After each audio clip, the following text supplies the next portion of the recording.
Hi, my name is Joni Patry, and welcome to my YouTube channel. Well, today I'm continuing on with my series of the secrets of the houses using Bhavat Bhavam and the derivative house system, how all the houses really do connect to each other and how they derive their meanings. But I thought today I'd start with the first house. That is probably the most important house of a chart because it is you. It is who you are. So before I start, got to tell you, everything is in this book. This is the book I wrote on the houses called Astrology, the Divine Order of the Universe. And don't forget, my textbook from my university. You can purchase this if you are really interested in learning Vedic astrology. It is the easiest to comprehend for a Westerner. That's why I named it Eastern Astrology for Western Minds. So with it, let's talk about what is the first house. Since it is the ascendant, it's what sets up your whole chart. And the way that this works is it deals with when you come into this world. It's your birth. And really, planets that are around the first house or in the first house can represent your entrance into the world. I find it so interesting that the first house rules the head. When you go into the body parts of each house, it starts from the head, the first house, all the way around the body to the feet, which is the 12th house. But remember, we are supposedly, in most cases, born head first, right? So that makes sense that this is our birth, our entrance into the world. So your time of birth, according to what time you're born, is what actually sets up your whole chart. It's what determines what sign is rising on the eastern horizon at your time of birth is your ascendant. And each ascendant, well, not to get into the whole astronomy, but each ascendant rises for 2 hours on the eastern horizon. So go figure, there's 12 signs, therefore 24 hours in a day. But the first house, if you have Mars on the first house, it could mean that you came into the world very fast or you were delivered by C-section. Mars rules knives. Many times this is true. And also when you see Saturn on the ascendant, maybe, your birth was like you were delayed a few weeks and your mother was like, when is this baby ever going to come? Because Saturn being in the first house would mean you're very mature. You're like an old soul.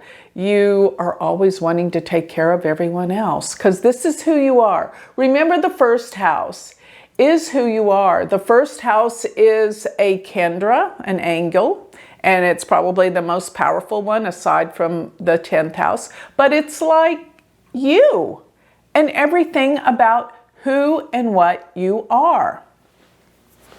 The sign that's in the first house depicts your qualities of who you are, and planets in the first house depict many instances of who and what you are.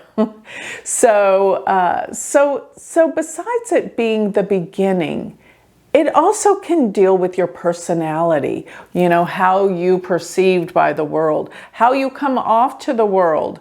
Are you fiery? Is there a fire sign there? Are you more into material comforts with an earth sign? With a water sign, are you more sensitive, emotional?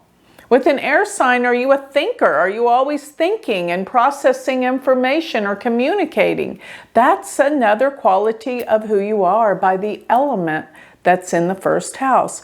So the planet that rules your first house, I consider that the most important planet of your chart. Why? I call it your chart ruler. It rules your ascendant.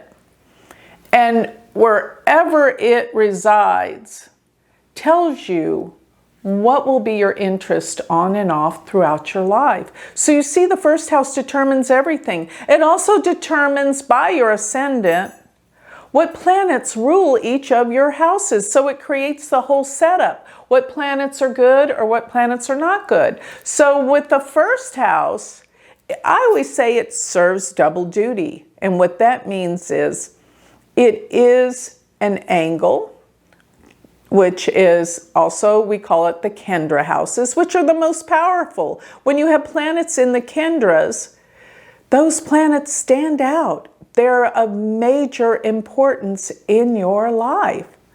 So it is a Kendra, but it's also, like I said, double duty. It also serves as a triconal house. And the triconal houses are the most blessed houses of all. So the planets that rule the triconal houses are your lucky planets. And what are the triconal houses? Well, it's, you know, it's kind of like the word trine, but they are going to be the houses that are considered dharma. Purposeful, inspirational, because it's relative to what?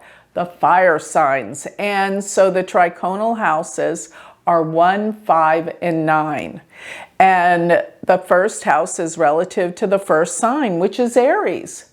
And Aries is always seen as the sign of new beginnings, new starts, the pioneer in life, the one who's not afraid to jump in and do things that nobody else would think to do.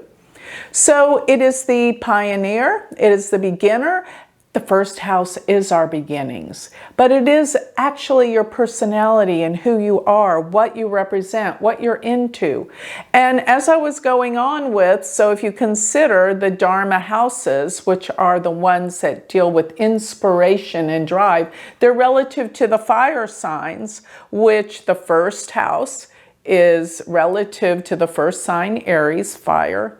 The fifth house is relative to the fifth sign, which is Leo, fire, and the ninth house is relative to the ninth sign, which is Sagittarius, the fire signs. So the first house is in this category, plus it is also a Kendra. So putting that together, that would mean an angle in a trine together represents power. It's almost like, not exactly, but it's almost like it's the Raja Yoga house because angle and a trine at the same time. So the planet that rules that house is going to be your chart ruler. It's what you're into, who you are, what you do. You got a Gemini ascendant, you got a Virgo ascendant. Mercury rules it. You're all about learning, thinking, writing, traveling, everything to do with gathering information.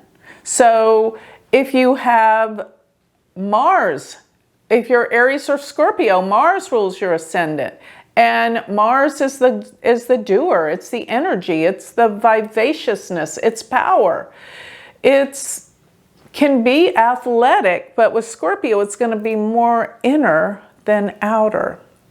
So if you have Sagittarius or Pisces, Jupiter is the ruler of your chart.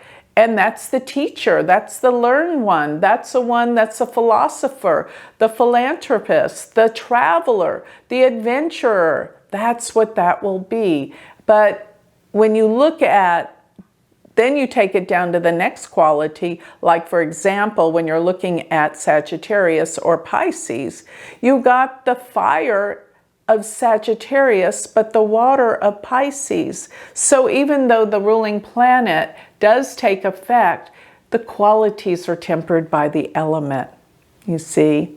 So if you have Venus ruling your ascendant, then that means you're either Taurus or Libra ascendant. And Venus is always about an appreciation for beauty, for grace, charm, luxuries, sensitivity in this area. That's going to be the Venusian quality of Venus rulership. But with Taurus, it's going to be more about material things. With Libra, it's more about artistic and possibly having something to do with connections on social events, those type of things. So you see how this planet that takes in the ruler of the first house is so important. Leo ascendant, the sun rules it. They are the leader. They're not a follower. They want to be in charge. Cancer ascendants, they're hypersensitive, even though they come off as incredibly strong, and a Cancer ascendant is a very strong ascendant. So this is just so interesting when you really think about the ascendant and the first house. Planets in the first house really temper who you are. The sun in the first house, you're all about your purpose and what you want. The moon in the first house, very sensitive and feeling. Venus in the first house, skill and artistic, and probably very, very social and has social skills. And we'll go through all the planets in the houses in the next series, but this is the importance. The first house and the first house ruler can never, ever be an enemy to you because it's who you are. The first house, never forget, that sets up everything in your chart, is the most important house, really, in the chart. So with that, I'd like to close. Now remember, go to my website if you want to learn more about me and my new jewelry, where I am now selling beautiful malas, where I'm talking about healing malas, where you will use these as a source of inspiration to work on and change your life. So I'm selling new jewelry. Every one of my videos, I'm going to be using some of my new beautiful earrings, my necklaces, malas. Check it out. It's all on galacticcenter.org. But please don't forget, if you want to take your astrology to the next level, you'll have to go to my university. Join our community of astrologers. It is wonderful. So the university's website is University of Vedic Astrology.com. Thank you.